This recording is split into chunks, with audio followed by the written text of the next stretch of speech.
Organized Grind with Oracle Uno. Yeah. Recorded live at Graph Fruit Studios in South Minneapolis. Hey, what's up, world? This is Oracle Uno checking in with episode 17 of Organized Grind, the podcast. And today we have another special guest in the building, my guy Skydro. Why don't you say what's up, Skydro? Yo, big Skydro's in the house. That's right. What's up with y'all? Yeah, we go way back. Hell yeah. I mean, like, way back. Like, I want to say when I was maybe 13 or 14, like, really starting out. Hell yeah, shit, man. You know? West Side. West Side, St. Paul's in the motherfucking building. You know what I mean? Yeah, St. man. Peasy. Hell yeah. So, yeah, we're gonna kick it, get into some fly hip-hop shit for y'all today. We definitely have a lot of stories that we can share, but, you know, first and foremost, why don't you go ahead, introduce yourself, and tell the listeners a little bit about yourself. Yo, man, my name is Skydro. I'm from the B&E crew in St. Paul. Definitely a dope MC. I like to consider myself a dope rapper. He's definitely a dope MC. I started off as a battle rapper / just freestyler, and then from there, I'd like to write and compose lyrics in fucking around 2002 and 2003 and shit. Okay. You know, making little tracks with some cool kids named Illaborate, you know, Brooklyn Park area, and was part of this crew called the Dumpstarrs. That's right. And it was a big deal. Yeah, man. We had like a bunch of cool peoples from St. Paul, from all over Minneapolis and shit. Yeah, and man. Then, we just branched out and met the like Malevolent Smiths and the Loose Crews and. That's right. Man, the Dinkytowner, bro. Yo, Dinkytowner days. Yeah, we I'm definitely old school, came man. up Yeah, definitely. over there. So we're definitely going to get into your history here, but why don't we start from the beginning? Where do you come from to begin with? Come from St. Paul, Minnesota, the West Side, Humboldt, Humboldt High School is when I first started trying to like be an MC and shit. Sure. Definitely inspired by the radio, like the old school radio. It wouldn't even have to be like Big Papa. Yeah. Notorious B.I.G. It could be Sir Mix-a-Lot. Yeah. Or MC Hammer. Sure. So what yeah, are some of your first experiences with hip-hop that you can remember? Like, what is your first memory of being around hip-hop or taking in hip-hop? Oh, man, so we can go all the way back to when my family would just, like, have, like, little dance competitions. Like, we would just blast all types of, like, B-boy music. And we didn't know how to fucking be boy, bro. Yeah. We just be out here trying to act like we just doing moves on the floor. And, like, that's the, like, first time I remember, like, listening to hip-hop and, like, really enjoying it. Okay. And just, like... So, like, what year would you say that was? Man, that's probably had to be, like, 92, 93. Okay. Just me and my family, you know what I mean? Yeah. We didn't have much, but we just make a good time happen. Yeah. That's what I believe hip-hop is, man. It's like something you can just create. You can have it just pop up out of nowhere. Yeah, man. It'd be a great time. Was there a particular member of your family that you can remember, like, really being into hip-hop? Yeah, man. Shout out to Ramon, DJ Gambit. That's right. Shout out Gambit, man. Yeah, man. Those dudes really put us on, man. They put us on that real hip-hop shit. And just recently we had a barbecue together for like 420. And, like, my cousin, man, he'll play some Tejano shit. He'll play some fucking hip-hop shit. We played some old school 80s, New Edition. You know what I mean? We I don't know. I learned from one of the greatest. Yeah. I'm not going to lie. Yeah, man. So your cultural background, then, you're Mexican, correct? Mexican. Okay. That's right, but I don't know a lot of Spanish, but it's all good. It's a St. Paul thing, I feel like. A lot of us don't, unless, like, you come from, from down south. There's or a lot something of first. like brown pride things going on the West Side, and it's like, hey, man, I'm brown, and it's like I ain't really trying to like do no crazy, gangbang and shit, but I'm just saying I'm brown and I'm proudful of it. Yeah, man. Yeah. Do you remember what the first hip hop record was that you purchased on your own? Man,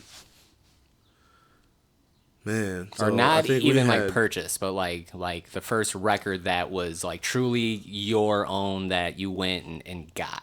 my cousin Sanida had a tape that she was like, "Oh, you guys can borrow it because I like this shit too, but I Okay. think you guys would like it too." And it was Notorious B.I.G., Ready to Die, There you go. and like we didn't want to give that shit back. Yeah, dude, that shit's classic. We did not want to give that shit back. What was your favorite track off that? One of my favorite tracks would probably be "Give Me the Loot." Yeah. because it was a back and forth between one dude that I had no idea was one dude. He just switched up his like delivery, and like me and my bro would go back and forth and act like we was robbing motherfuckers. Man. Yeah, man. But That's yeah, just man, classic. it was that was definitely a great tape. Dope. So how old were you at this time when you got that tape? I was probably like 8.5 or 9. Okay. So fast forward, what was your first experience with local hip hop in the Twin Cities? Well, my first experience would have to be with my brother, and he would be like going to house parties and shit. Okay. And like, they'll start like a freestyle cipher with the boys, and I'd be the one that want to jump in but didn't know what the fuck I was trying to say or some shit. Yeah. But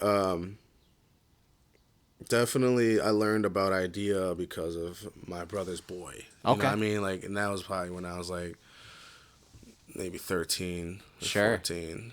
And I was like, yo, I can't believe there's an underground hip hop scene in Minnesota. Yeah. Once I heard that, I was like, yo, like, Right.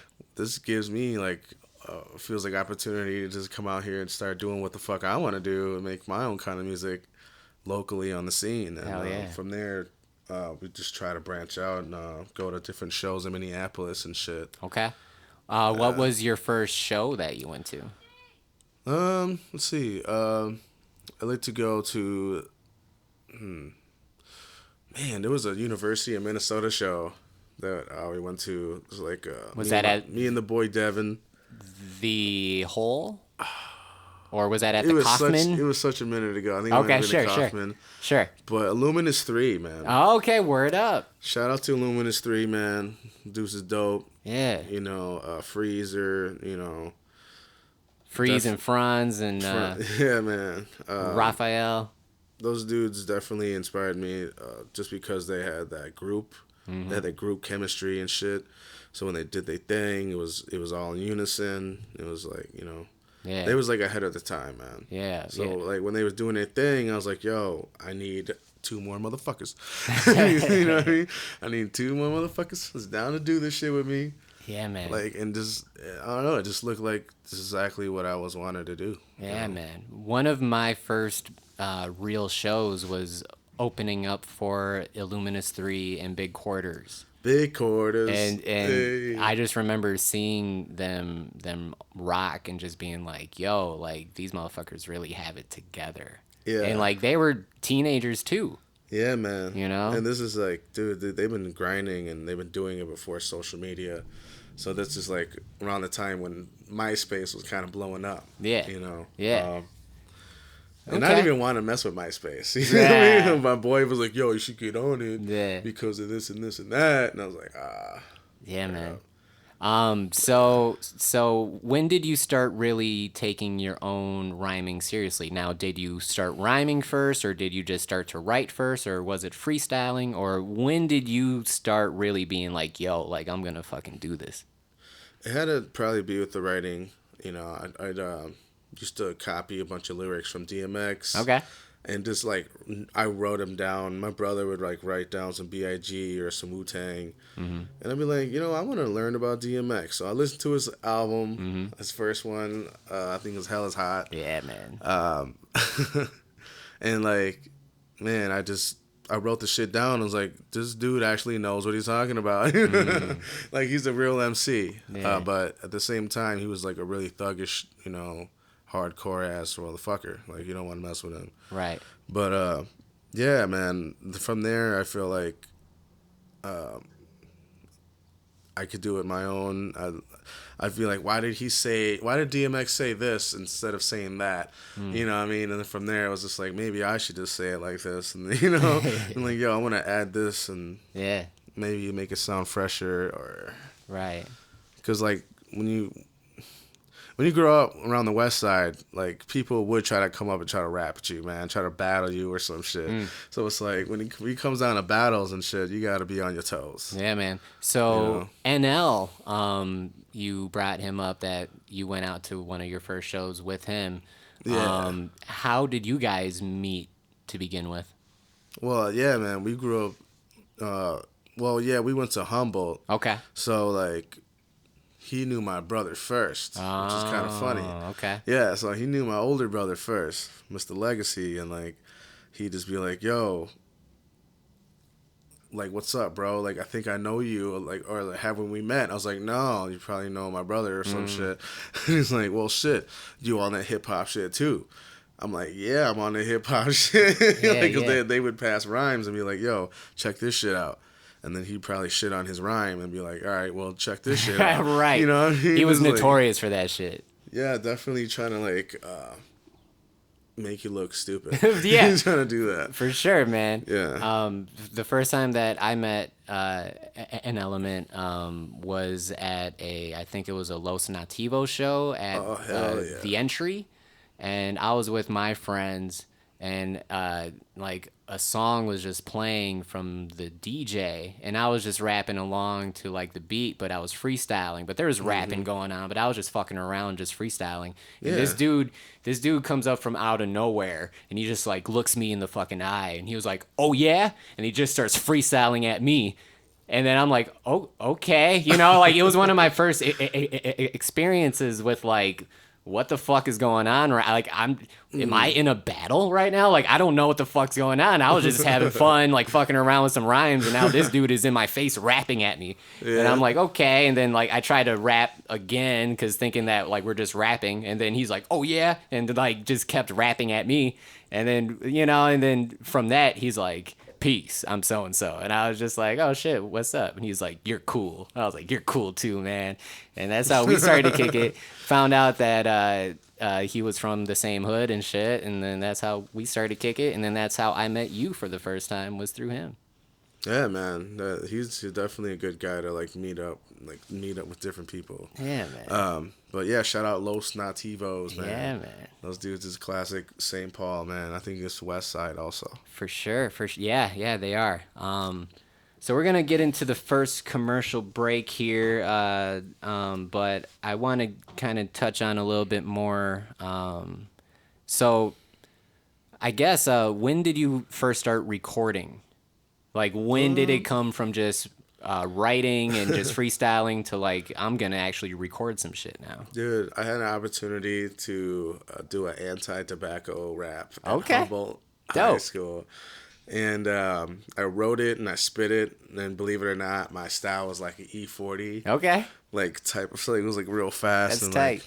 Like, what do you call it? Unorthodox. But like people liked it and they loved it, and I was like, man, I don't want to be that sucker in the morning rapping on the fucking intercom talking about smoking cigarettes may relax you, but they're gonna come back and attack you. Like, I don't know, like I was just like, that's tight, I should have just did it. Right. I was just like, nah, man, like that's not.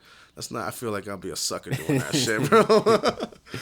That's dope. But also, I would just write rhymes. I would just have like a piece of paper in my pocket and just write some shit. I mean, like, you know, this is before phones and shit. Right. And just like have ideas and writing shit. And I had an opportunity to fucking record with Sean Anonymous. Oh, tight. And the Wide Eyes. Back in the day, man. Yo. And it was a song called Skate. And my verse didn't really. I don't know. I think everybody was doing the hip hop thing, and my shit was more like thugged out hip hop / say whatever the fuck I want, like Aesop rock type flow. You know what I mean? Yeah. And people liked it. That sounds raw. Like when you put it like that, like that sounds like some raw shit. Like I want to hear that. You know? Yeah, definitely. I think we could find it on my old Xbox. Holy shit. Yeah. That'd be dope. Yo, if you do find it, man, we should definitely pump that on the podcast. That shit would be tight. Everybody was like, oh, yo, this shit was tight. You was the dude in the middle. right? Or is he doing the like you was doing the middle? Because I can tell.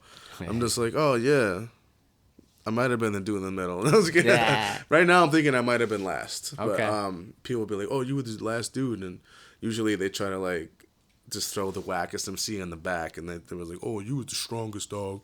I'm like, dude. This is my first recording, though. Don't blow my head up, bro. Right. You know what, too? I mean, if you think about it, sometimes, though, the last MC is sometimes reserved for, like, the best. Yeah. As well, you know? Yeah, man. Definitely. I just know that they were having a recording session over there in Uptown area. And they were like, yo, anybody want to jump on? That's dope, man. And I was like, well... bust out this paper real quick. That's dope. Well, shit, we're kicking it with Skydro right now. It's Organized Grind, the podcast with Oracle Uno. We're going to go into the first commercial break. We'll be right back. Yo. Representing the Midwest, this is Truth Maze. Yes, y'all. Check out the new EP. It's entitled The Holy Bible. You can find it on Spotify and Apple Music and elsewhere. Red Pill Music, baby. You see, with my words I can heal or kill.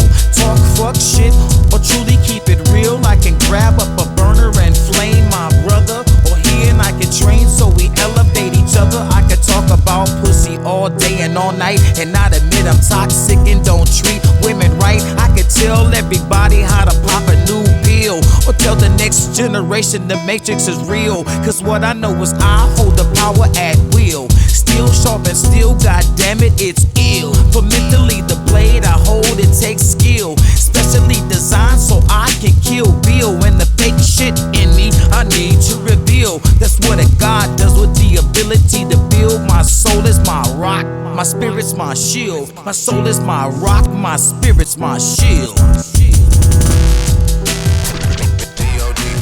Yeah. Yes, y'all. This is Organized Grind, the podcast. We're here with Skydro. Yo. Kicking it, talking about the history of his rap career around Minneapolis and St. Paul and all that good stuff.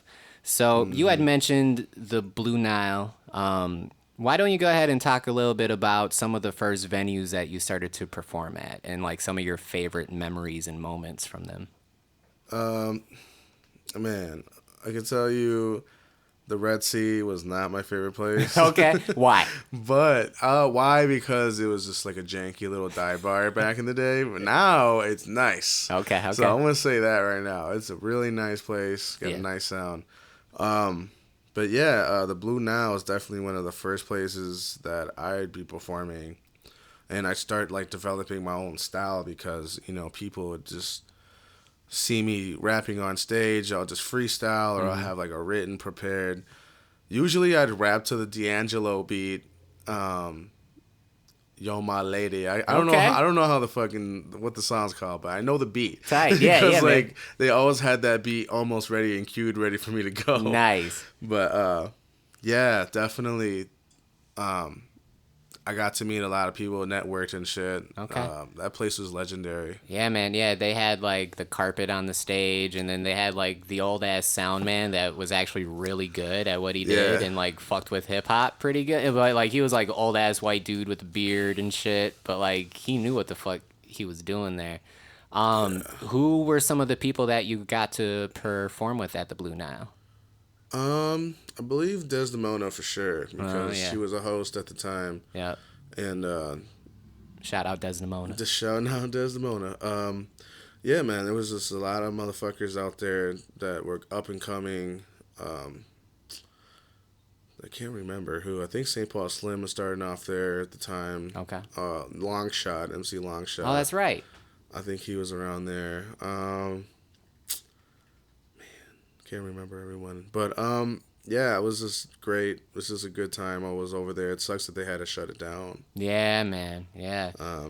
But I can probably understand why they shut it down. It was an old place. It was. Like, and starting to think they might have had like toilet fucking issues or some shit. I don't know, but like this shit was not it was not cool sometimes. You just walk up in there and it's like somebody just blew up the fucking bathroom or some shit. It was just like, God damn. Yeah. but it was a risk that everyone was willing to take. Like, they just want to come through and be like, yo, I want to make music. Let me get a clothespin on my nose. Right. But yeah, a lot of talented artists. The Black Pearl, I remember. Yeah, she'd be there. And they had battles there too, right? Definitely. Truth Maze, I believe we performed together. Okay. Shout out Truth. He would host battles and definitely keep it hype, you know, because he's a great MC. The dude's great on the beatboxing. Yeah, man. So he just keep you just ready, amped up, you know, ready to do that hip hop thing. That's right. You know.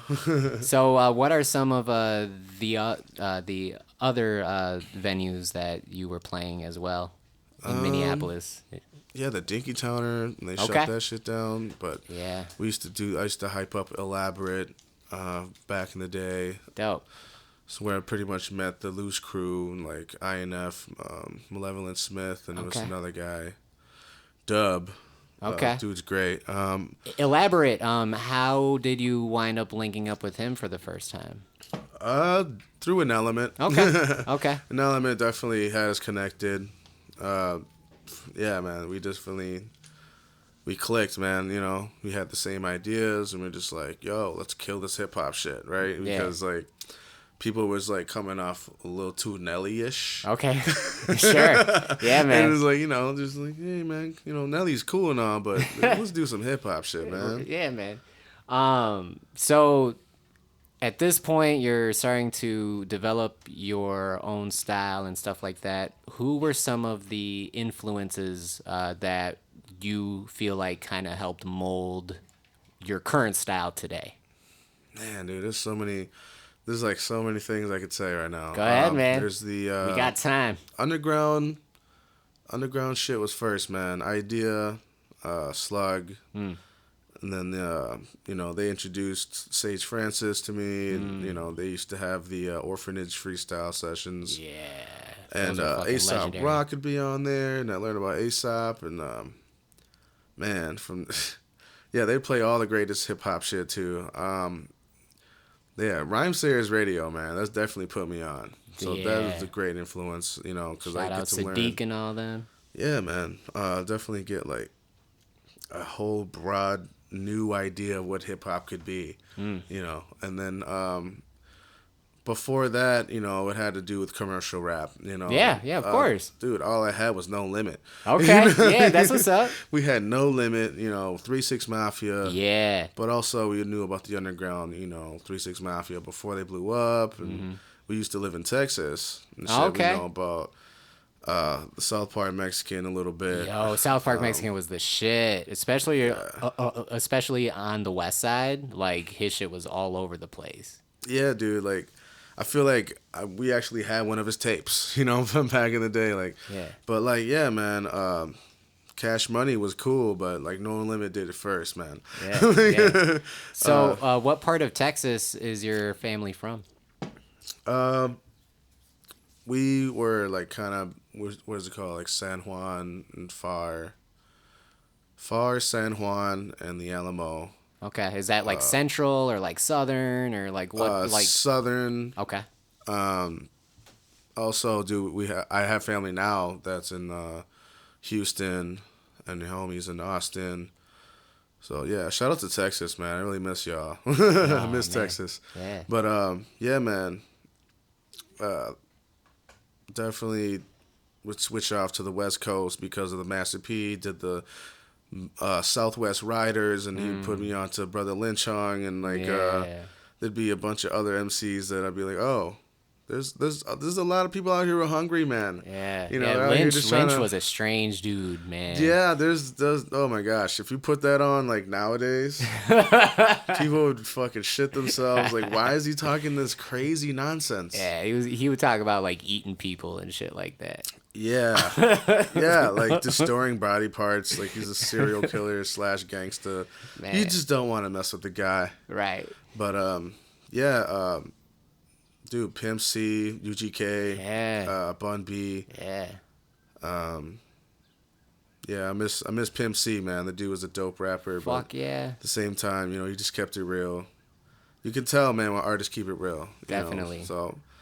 And I mean, Pimp C too. He also did a lot for his community as well. Like that's kind of like an unknown fact that people don't really know about. Like he was an activist within his community, even though he was talking this pimp shit on like rap tracks. He would like put the money back in and shit. Yeah, man. See, I didn't even know that either. Oh, word. So all right. So you brought up the Loose Crew and Dumpstarrs. Why don't we start talking about how that started to form? The Dumpstarrs, we just formed up. First off, who was in the Dumpstarrs? It would be a dude named Tim Rodine. Okay. Shout out to Existing Trends. Big Test, The One. Man, we had another guy he was there for a little bit. But he was like a really dope rapper. He had like a mystical style. Nice. You know, mystical. Oh yeah. But yeah, Elaborate, myself, my brother, we were Born Hated. Born Hated, that's right. Born Hated. Yeah, man. I remember seeing a show at Station 4 and y'all were crewed up. Now, was that Dumpstarrs or was that something else? I'm trying to remember, but there was a ton of you on stage. I'm thinking it was the Dumpstar show. Okay. Yeah, I think that's where I met TikTok. Okay, shout out TikTok. He was supposed to be on the show last night. Yeah, man. TikTok, he put us on this show. Been grinding, man. He's always been grinding. He's been mixing in that metal and the hip hop and kind of just sliding in that hip hop. Yeah, like, man. you know, motherfuckers at least expect it. But yeah, man, Station 4 is a nice place. Yeah. That sucks that they shut that shit down too, bro. Right, yeah, It's man. like everywhere we go, they're shutting it down. Yeah, man. Why don't you, do you have a favorite moment from Station 4 that comes to mind when you think about it? Like, what was your favorite memory of Station 4? Man, it had to be the time when somebody, I know I wasn't TikTok, it was some other promoter who was like, hey, we want to do a hip-hop-palooza thing. And it had to start Cool Keith. Okay. And that's dope. A couple other MCs. And I'm like, yeah, Cool Keith, bro. Let's all fucking go, right? And, like, turns out it was a big front. Cool Keith was not coming. Damn. And, like, we all got there. It was all fucked up. And I thought it was still funny, though. Yeah. I was like, yo, this is still tight. We're all here. Right. Yeah, man. Let's I was like, fucking rock whatever. it.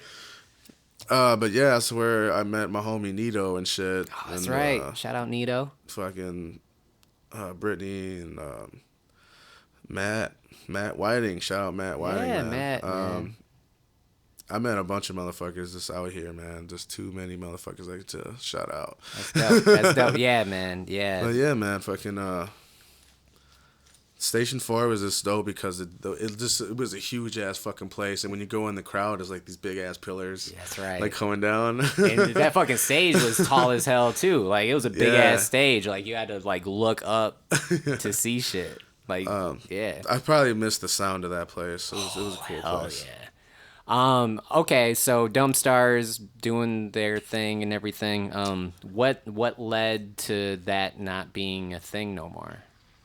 I think it's because creative differences, of course. You know, people wanted to do this, and for me, I think it was more of I broke up with my girlfriend at the time, and that kind of like fucked me up. And I was like, oh shit, like yeah, man. I wasn't really trying to write. Then they got tired of that. They're like, come on, man, the fuck, get your ass up and start writing. I'm like, all right, I'll try, and I'll be like, so it's not, just wasn't going for me. So Sure. they were like, you know what, fuck it, let's pick up, move it somewhere else, and we all kind of just divided. And Okay. like I think they were trying to do it without us, or I'm not sure, but I think they're just more intentionally were just like, fuck it, let's just, you know, keep it solo. You know, everyone's solo artists it out, and yeah. You know, I respect that. You know what I mean? It's just, if I'm not going to do my job, right, like, yeah, you know, fuck it. So in between Dumpstarrs and B&E crew, I mean, I do feel like that was a pretty long stretch of time. Yeah. What was definitely. happening in between that stretch for you as far as rap goes? For me, I would just definitely try to get my solo artist on, you know. The Blue Nile. That's where I was pretty much sent to. Okay. You know what I mean? Yeah, I was like, yo, yeah. come on, check it out. I'm like, yeah, this fucking worked out because, you know, I got to meet a lot of people. Mm-hmm. People be like, all right, well, shit, you a real ass MC. So would you like to do a show? I'm like, fuck yeah, I want to do a show, you know. Right. And then from there, I put my brother on. Had my little cousin Nacho. That's right. Shout out Nacho Suave. Yeah, man. You know, fucking, he'd be the hype man for us and shit, and we'd just be like going everywhere. Columbia Heights, there was a place called the Star Bar. Oh, okay. It was a little dive bar, but it Sure. was cool. It was cool. Yeah, man. We met King Stoney there, and Shout out Stoney. shout out to Boulevard. I don't think he's really doing his thing anymore, but shout out to you anyway, buddy. We miss you. Mm-hmm. Yeah, man. Tall Paul, G Malicious, they was on the same fucking thing. Shout out Tall Paul. And yeah, G Malicious, you know what I mean? Everyone's still out here trying to do their own thing, you know? Yeah, yeah. But yeah, man, just definitely out here just trying to grind it out. Yeah. Just trying to do show by show, trying to stay relevant in the crowd, you Sure. know? Definitely trying to support other people. But, you know, shit wears thin after a while, you know? Because I'm just like trying to do it, and it's just like, yo, I need some backup. Right. You know? It's Yeah, kind of man. hard to do it by yourself. So Definitely hard. And I think you feel that the most. Fuck yeah. I mean, you know, when... You're just out here grinding, man, and I got to respect the fuck out of you, bro. Thanks, man. I mean, the whole thing about us is just the fact that, like, if no one's going to help us, we got to learn how to do this shit ourselves. And unfortunately, like, it just...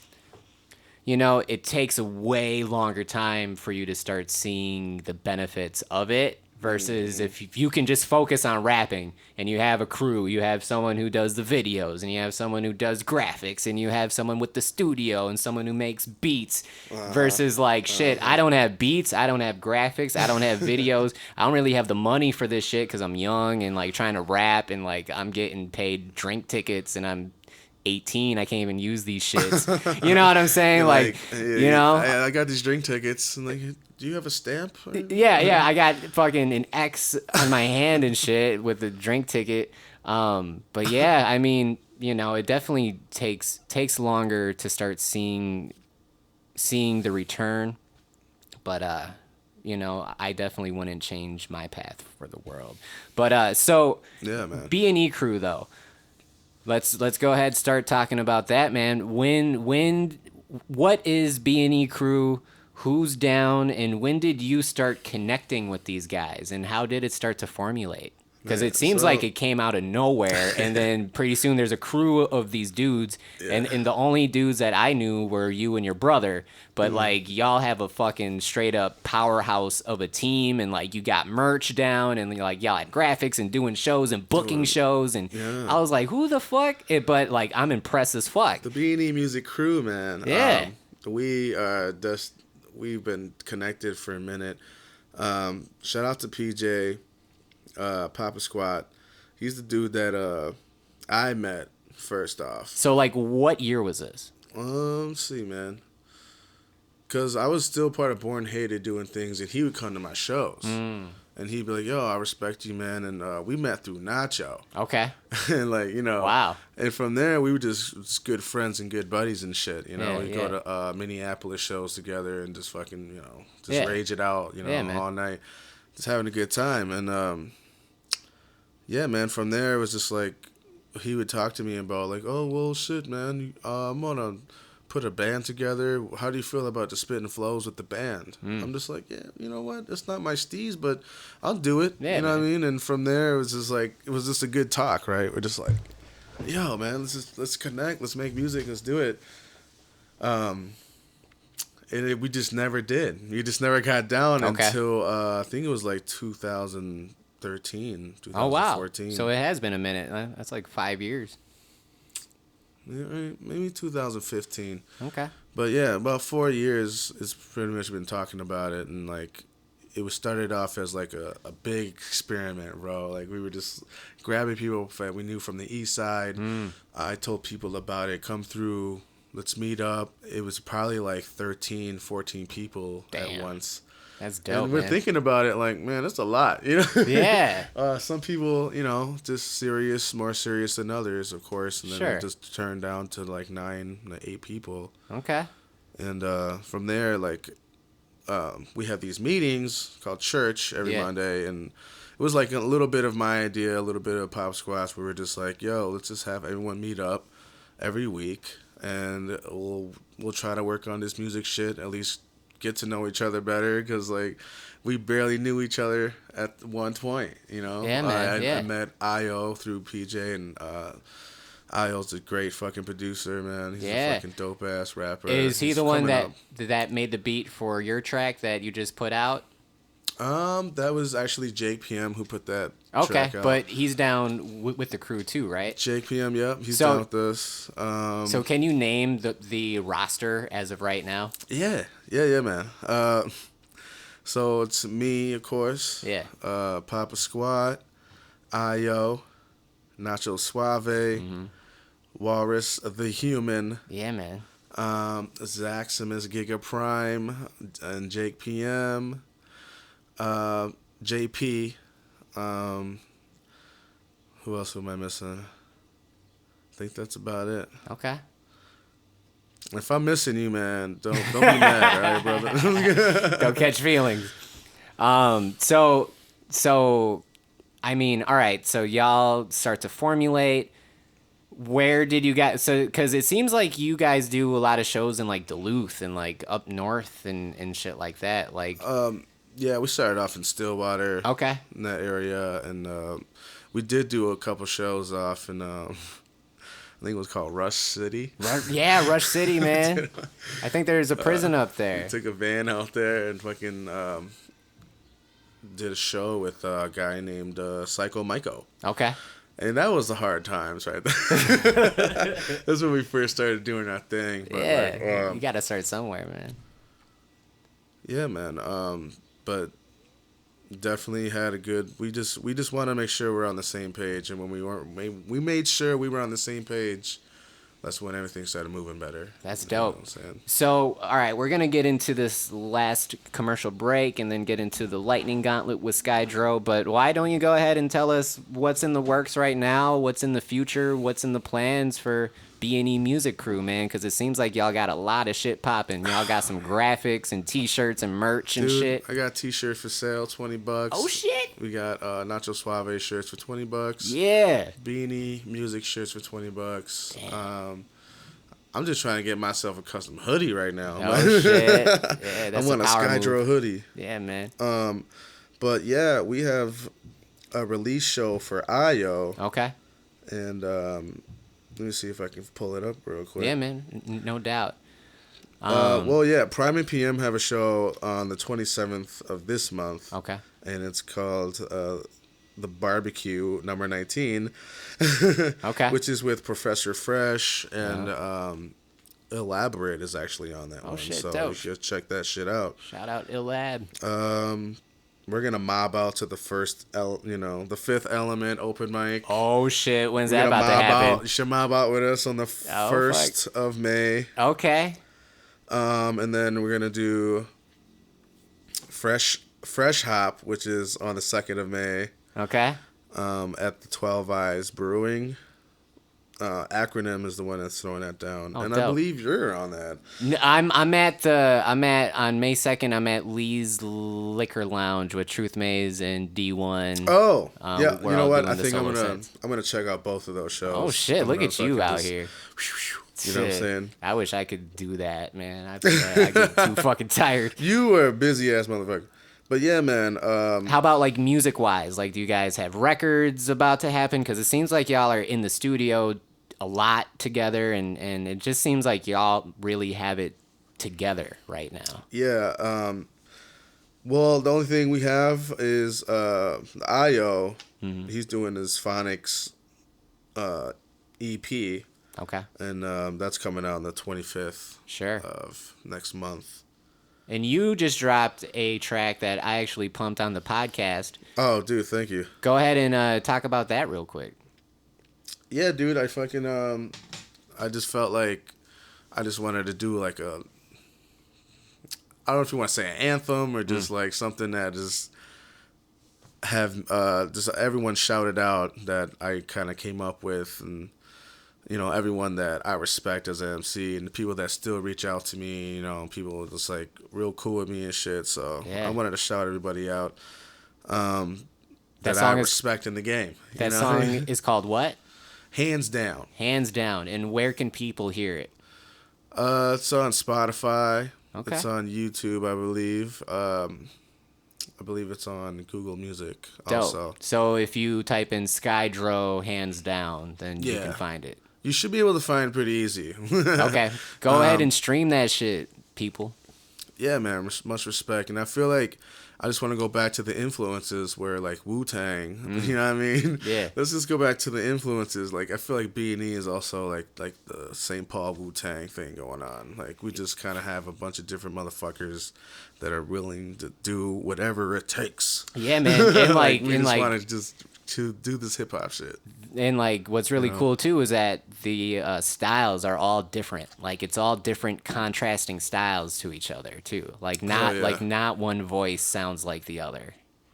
Yeah, man. And, like, I have a project that I'm trying to, like, name, and it's, like, I have a rough cut for the name. Okay. But the idiot, the wolf that cried idiot is what I want to throw out there. Oh, shit. If it's not that by next month, I'm sorry. No, exclusive information on the podcast, man. Like, yeah, with that Hands Down, I want to definitely throw, like, a bunch of MCs on the project with me, so. Dope. Should be coming out pretty soon. So, if people want to learn more about the crew, where can they find out about the crew? Yeah, man, you can find out about us on Facebook. I believe we have some Twitter, B&E Music Twitter pages. Otherwise, we're just on Facebook. I can't remember. I know Prime and PM have their own Twitter. Okay. I'm supposed to get my own Twitter also. Okay. Word up. I'm kind of slacking on that. But, we're on SoundCloud. Of course, we have a YouTube channel and shit. Everyone has that. That's what's up, man. But, yeah, man, B&E Music, much respect, everybody who tuned in. Yeah. Well, dope. Check them out. They're definitely dope. I co-sign them all fucking day. But we're going to go ahead. We're going to get into this last commercial break, and then we're going to have some fun with Skydro, ask him some random-ass questions and see what he says, and then it's a wrap. So this is Organized Grind, the podcast, kicking it with Skydro of B&E Music. We'll be right back. Hey, what's up, world? This is Oracle Uno checking in to let you know that I just released a brand new EP entitled Speech Therapy. It's entirely self-produced, and you can now get it at oracleuno.com.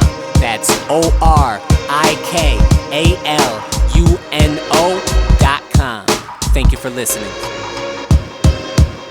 It's all unraveling, I feel it in my abdomen. About to take a swim in a bottle from the cabinet. Full throttle, hollowing the content of the glass I sip. Too much pain, yeah, the shit ain't even masking it. Okay, got a few loose things I need to tighten up. Do it in the dark before the sky tries to brighten up. Maneuver in the shadows, that's all I'm really used to. Most people always try to find a way to use it. Feeling for a drive, I'm in need to feel alive. 95 miles per hour on a 94 ride. Pissing off passerbyers that are forced to coincide with me. Middle finger up to the punk on the side of me. Rough around the edges, disrespecting the guest list. Use all my drink tickets and forget the set list. I've seen it all before and you ain't impressive. I ain't shit either, yeah, I've learned that lesson. Had it go in the wind. Got my windows open, I ain't holding it in. I try to take it slow, but the motion's intense. It happened too fast, can't get over the bends. Let it go, let it go, let it go in the wind. Got my windows open, I ain't holding it in. I try to take it slow, but the motion's intense. It happened too fast, can't get over the bends. Let it go, let it go.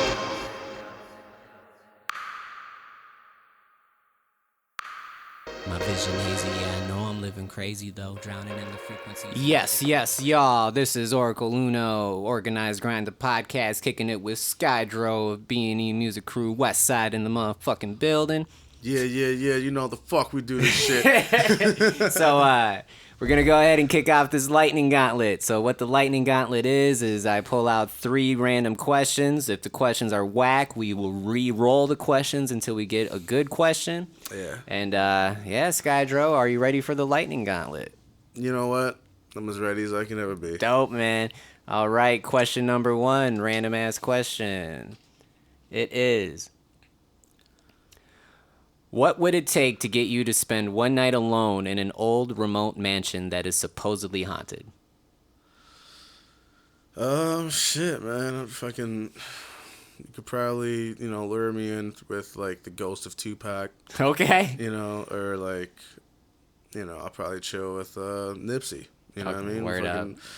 He was haunted and shit. Yeah. Lure me in with hip hop somehow, some way. Okay. I'll probably do it up. Put in like, some whatever. subs and some beats. Yeah, I'd probably just make it a work night and just start writing and shit and fucking. Yo, you'd probably come up with something ill as fuck. Like put a microphone in there and just let you do your thing. Engineer a fucking ghost on the fucking boards and shit. Like, Yeah. you're gonna have to redo that take. Redo that take, Skydro. They'll be like, yo, you either do the song or you're not gonna do the song. All right. Question number 2, Lightning Gauntlet. If you could borrow anything from anyone for 1 week, what would you borrow and from whom? What would I borrow? And who would you borrow it from? Anybody. Man, you know what? I'm not sure what I can. I'm not gonna even answer that one. All right, we're gonna re-roll that question. Question number 2, re-roll. If you could be the president of any college or university in the country, which one would you choose? I would be president of Thugonomics. What up, John Cena? Coming for your title. All right, I'm gonna go one more on question 2. If archaeologists could somehow find and dig up any object from history, what would you want it to be? You gotta repeat that one, man. I was. Yeah. You gotta Yeah. do it a little slower for me. This Sure. time. If let's see here. If where did it go? I think I lost it in the shuffle. Here it is, kicking it by my controller and shit. All right. If archaeologists could somehow find and dig up any object from history, so like fossils or like a spaceship, like alien spacecraft, what would you want it to be? I probably would want it to be the first ever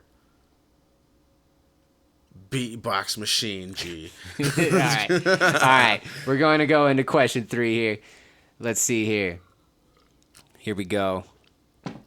What is one thing that you have never done to celebrate your birthday, and what would you really love to do?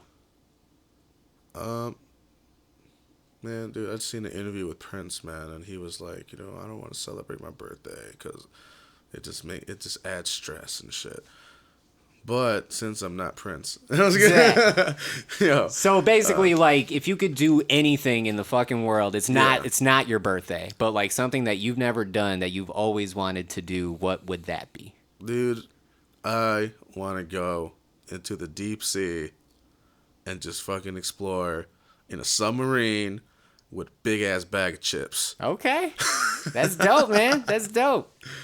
Cool. Well, Yeah, hey, man. Dude, the sea is so fucking scary, man. Like, isn't for it real. though? Like, yo, like what? Like 90% of the world is water, and we don't know what the fuck is in there. I just want the security in my mind to be like, yo, let's go underwater with the darkest depths of the oceans. Right. And check it out. Yo, imagine like there has to be like animals down there that we've never seen. It's like probably alien like forms. Straight that are just up. down there Straight up. chilling, waiting for me to come down. You're right. Like, yo, where you been? That's fire. What took you so long? That's fire.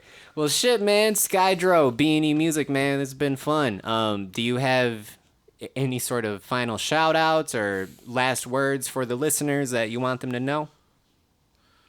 Yeah, man. Shout out everybody that's down for the cause. Hip hop is a very vulnerable thing, and a lot of people use it the wrong way. Be smart about your shit. Let's all fucking like get together, make some real shit happen pretty soon. B&E Music is my fucking crew, but you can holler at me solo if you want. You know what I mean? Let's get down. Collaborations are open, man. And like my boy Oracle Uno said, if you're dope, the shit might be free. What up? That's what's up. Well, shit, man. Thanks for coming on the podcast and kicking it. For sure. This has been Organized Grind, the podcast with Oracle Uno, kicking it with Skydro. We are going to end this episode with another song. A friend of mine just passed away by the name of Sun-Chi Som. So this is from his group Sun&La from their project Lab Work. This song is called Props. This has been Oracle Uno. As always, peace and love. R.I.P. Sun-Chi Som, man. One love. Organized Grind with Oracle Uno. You know who get the Recorded props live like buckshot, at Graft Fruit Studios in South Minneapolis. Put up, shut up, These niggas tryna float, but that shit is so-so. So I'ma grab the mic with my drink and with my blunt. T-La Sean's the one that gets the job done. I think they forgot, nigga, give me my props. Niggas know me in my city, I rock plenty of spots. From clubs to bars, was making moves on the haters. And a pair of cross trainers wasn't fucking with them gators. Now niggas is snakes, I hear them hissing they rhymes. But if you wanna trip, just keep this on your mind. I'm the guard, T-La Sean, so make way. Fresh to death, killing you niggas every day. Microphone check, 1, 2, here we go. And I'ma let you know the scenario. It get on my nerves when my props are not given. These niggas keep forgetting, but I'ma let them know. Who got the props? Who got the props? T-La Sean and Sun-Chi together, we Sun&La. Who got the props? Who got the props? T-La Sean and Sun-Chi together, we Sun&La. I'm a rugged rhyme player like Cormega or Jada. T-La Sean quick to play you like Tomb Raider. Haters always mad at me, but I'm always happy. Chillin' with your girl, she just called me Big Daddy. I used to slang the cane, now I'm fucking with the Doty. And I'ma keep reppin' till the whole world knows me. I'm heavy like a Chevy motherfucking dump truck. Just give me my props and 2 thumbs up, sucker, cause I'ma set it off, this is Sun&La. One trigger enough niggas, yeah, they gonna die. Don't even try to count me out, I'm back at it. T-La Sean, a fiend for this shit, like a crack addict. Get respect, my click's mad tight. Reppin' Cherry Sky, yeah, no more one mic. Straight from the south side where we tryna get that dough. And I'ma let you know. Who got the props? Who got the props? T-La Sean and Sun-Chi together, we Sun&La. Who got the props? Who got the props? T-La Sean and Sun-Chi together, we Sun&La.